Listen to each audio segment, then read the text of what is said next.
नमस्कार दोस्तों, स्वागत है आपका हमारे YouTube चैनल में। आज की इस वीडियो में हम माघ मास महात्म्य की कथा अध्याय 2 का पाठ करेंगे। तो आइए पाठ शुरू करते हैं। राजा के ऐसे वचन सुनकर तपस्वी कहने लगा कि हे राजन, भगवान सूर्य बहुत शीघ्र उदय होने वाले हैं, इसलिए यह समय हमारे लिए स्नान का है, कथा का नहीं। सो आप स्नान करके अपने घर को जाओ और अपने गुरु श्री वशिष्ठ जी से इस महात्म्य को सुनो।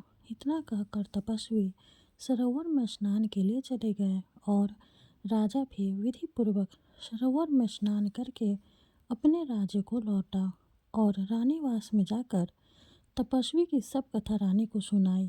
तब सूत जी कहने लगे कि महाराज, राजा ने अपने गुरु वशिष्ठ जी से क्या प्रश्न किया और उन्होंने क्या उत्तर दिया, सो कहिए।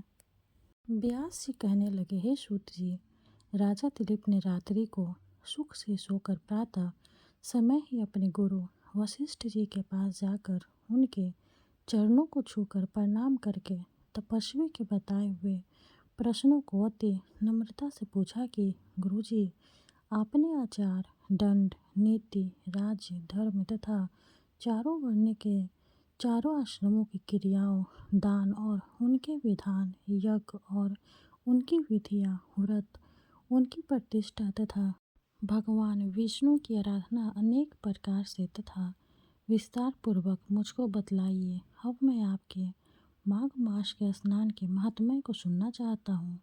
सो हे तपोधन, नियम पूर्वक इसकी विधि समझाइए। गुरु वशिष्ठ कहने लगे कि हे राजन, तुमने दोनों लोकों के कल्याणकारी, वनवासी तथा गृहस्थियों के अंतःकरण को पवित्र करने वाले माघ मास के स्नान का बहुत सुंदर प्रश्न पूछा है। मकर राशि में सूर्य के आने पर माघ मास में स्नान का फल गौ भूमि, तिल, वस्त्र, स्वर्ण, अन्न, घोड़ा आदि दानों तथा चंद्रयान और ब्रह्मा कूर्श व्रत आदि से भी अधिक होता है। वैशाख तथा कार्तिक में जब दान, तप और यज्ञ बहुत फल देने वाले हैं, परंतु माघ मास में इनका फल बहुत ही अधिक होता है। माघ में स्नान करने वाला पुरुष राजा और मुक्ति के मार्ग को जानने वाला होता है। दिव्य दृष्टि वाले महात्माओं ने कहा है कि जो मनुष्य माघ मास में सकाम्य भगवान के निमित्त नियम पूर्वक माघ मास में स्नान करता है, वह अनंत फल वाला होता है। उसको शरीर की शुद्धि, प्रीति, ऐश्वर्य तथा चारों प्रकार के फलों की प्राप्ति होती है। अदिति ने 12 वर्ष तक मकर संक्रांति में अन्न त्याग कर स्नान किया। इससे तीनों लोकों को उज्जवल करने वाले 12 पुत्र उत्पन्न हुए। माघ में स्नान करने से ही रोहिणी, शुभगा, अरुंधति दानशीलता हुई और इंद्राणी के समान रूपवती होकर प्रसिद्ध हुई। जो माघ मास में स्नान करते हैं तथा देवताओं के पूजन में तत्पर रहते हैं, उनका सुंदर स्थान, हाथी और घोड़ों की सवारी तथा दान को द्रव्य प्राप्त होता है। अतिथियों से उनका घर भरा रहता है और उनके घर में सदा वेद ध्वनि होती रहती है। वह मनुष्य धन्य है जो माघ मास में स्नान करते हैं, दान देते हैं तथा व्रत और नियमों का पालन करते हैं और दूसरों के पुण्यों के क्षीण होने से मनुष्य स्वर्ग से वापस आ जाता है। परंतु जो मनुष्य माघ मास में स्नान करता है, वह कभी स्वर्ग से वापस नहीं आता। इससे बढ़कर कोई नियम, तप, दान, पवित्र और पाप नाशक नहीं है। भिखु जी ने मणि पर्वत पर विद्यार्थकों को यह सुनाया तथा तब राजा ने कहा कि ब्राह्मण भृगु ऋषि ने कब मणि पर्वत पर विद्यार्थकों को उपदेश दिया था, सो बताइए।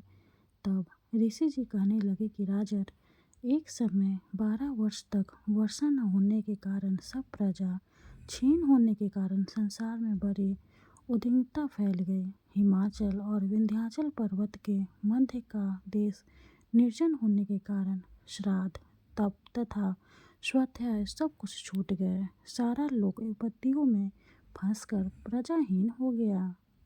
सारा भूमंडल फल और अन्न से रहित हो गया। तब विंध्याचल से नीचे बहती हुई नदी के सुंदर वृक्षों से आच्छादित अपने आश्रम से निकलकर श्री भृगु ऋषि अपने शिष्यों सहित हिमालय पर्वत पर गए। इस पर्वत की चोटी नीली और नीचे का हिस्सा सुनहरी होने से सारा पर्वत पीताम्बरधारी श्री भगवान के सदृश से लगता था। पर्वत के बीच का भाग नीला और बीच बीच में कहीं कहीं सफ़ेद स्फटिक होने से तारों से युक्त आकाश जैसी शोभा को प्राप्त होता था। रात्रि के समय वह पर्वत दीपकों की तरह चमकती हुई दिव्य औषधियों से पूरित किसी महल की शोभा को प्राप्त होता था। वह पर्वत शिखाओं पर बांसुरी बजाती और सुंदर गीत गाते हुए कितरियों तथा केले के पत्तों की पताकाओं से अत्यंत शोभा को प्राप्त हो रहा था। यह पर्वत नीलम, पन्ना, पुखराज तथा इसकी चोटी से निकलती हुई रंग बिरंगे किरणों से इंद्रधनुष के समान प्रतीत होता था।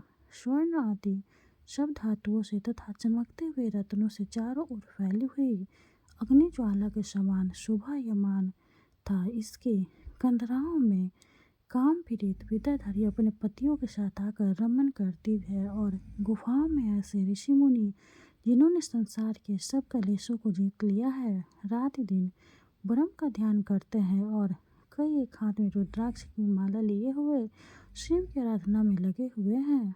पर्वत के निचे भागों में जंगली हाथी अपने बच्चों के साथ खेल रहे हैं तथा कस्तूरी वाले रंग बिरंगे मृगों के झुंड इधर उधर भाग रहे हैं। यह पर्वत सदा राजहंस तथा मोरों से भरा रहता है, इसी कारण इसको हेमकुंड कहते हैं। यहाँ पर सदैव ही देवता, गुहक और अप्सरा निवास करते हैं। दूसरा अध्याय समाप्त हुआ। हरे कृष्णा। अब हम श्री हरि की आरती करेंगे। ओम जय जगदीश हरे, स्वामी जय जगदीश हरे, भक्त जनों के संकट शन में दूर करे। ओम जय जगदीश हरे, जो ध्यावे फल पावे, दुख बिन से मन का, सुख संपत्ति घर आवे, कष्ट मिटे तन का। ओम जय जगदीश हरे, माते पिता तुम मेरे, शरण गहूँ मैं किसकी, स्वामी शरण गहूँ मैं किसकी, तुम्हें बिन और न दूजा, आस करूँ मैं जिसकी। ओम जय जगदीश हरे, तुम पूर्ण परमात्मा, तुम अंतर्यामी, पार ब्रह्म परमेश्वर, तुम सबके स्वामी। ओम जय जगदीश हरे, तुम करुणा के सागर, तुम पालन करता, मैं मूरख खल कामी, कृपा करो भरता।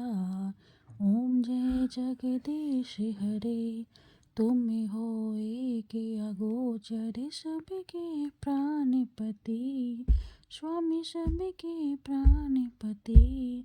किसी विधि मिलूं दया में, किसी विधि मिलूं दया में, तुमको मैं कुमति। ओम जय जगदीश हरे, दिन बंधु दुख हरता, तुम ठाकुर मेरे, स्वामी तुम ठाकुर मेरे। अपने हाथ उठाओ, अपने हाथ उठाओ, द्वार पर आ तेरे। ओम जय जगदीश हरे, विषय विकार मिटाओ, पाप हरो देवा, स्वामी पाप हरो देवा। श्रद्धा भक्ति बढ़ाओ, संतन की सेवा। ओम जय जगदीश हरे, श्री जगदीश जी की आरती जो कोई नर गावे, स्वामी जो कोई नर गावे, कहते शिवानंद स्वामी, भजत शिवानंद स्वामी, सुख संपत्ति पावे। ओम जय जगदीश हरे, ओम जय जगदीश हरे। विष्णु भगवान की जय हो। वीडियो अगर अच्छी लगे तो लाइक करते, चैनल को सब्सक्राइब करते। धन्यवाद।